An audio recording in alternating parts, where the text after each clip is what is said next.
Depuis quelques années, un insecte nuisible, le capricorne du chêne, attaque les grands chênes du jardin du Maine. Cette petite bête extrêmement destructrice ne laisse aucune chance à l'arbre. C'est pourquoi, mi-décembre, une campagne d'élagage va être lancée dans le jardin. 35 grands chênes seront abattus pour la sécurité des promeneurs.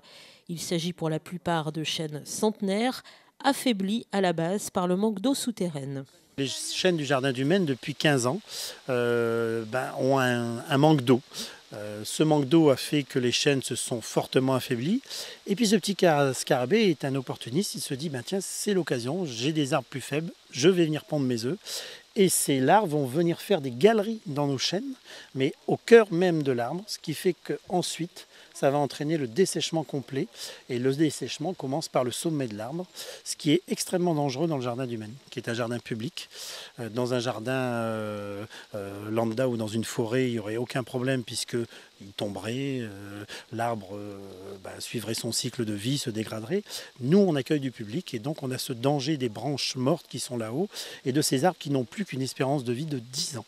Puisque à partir du moment où on décèle l'attaque, il y a à peu près une dizaine d'années avant que l'arbre soit totalement détruit. Quand on lève la tête, on s'aperçoit en effet que la plupart de ces chênes sont atteints.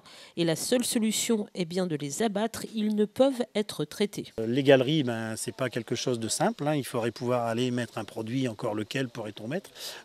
Donc la seule solution, c'est de supprimer les sujets malades, mais de replanter tout de suite derrière. Parce que les arbres ont une centaine d'années. L'objectif, c'est de faire que les générations à venir puissent profiter de ce que nous, on a profité. Donc c'est remettre. Et là, on va en profiter pour mettre des essences plus diversifiées pour éviter ce genre de problème par la suite. Outre l'abattage de ces arbres, les jardiniers de la ville vont également tailler les massifs de lauriers afin de laisser plus de place aux arbres pour respirer et implanter de nouvelles espèces dans l'esprit d'origine du jardin.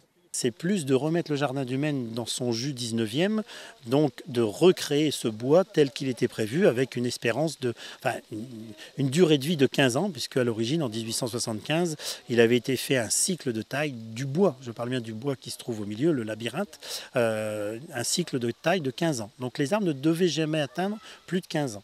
Donc c'est repenser cela et en même temps en y mettant des essences plus nobles, du chêne bien sûr, du hêtre, du charme, peut-être du châtaignier, enfin des essences qu'on n'a pas trop dans le jardin du Maine, mais qui soient également des essences 19e. Le bois récupéré après l'abattage sera utilisé par les ateliers pour créer du mobilier urbain. Par ailleurs, durant la période d'élagage, le jardin restera ouvert, même si par sécurité, certaines parties seront interdites au public.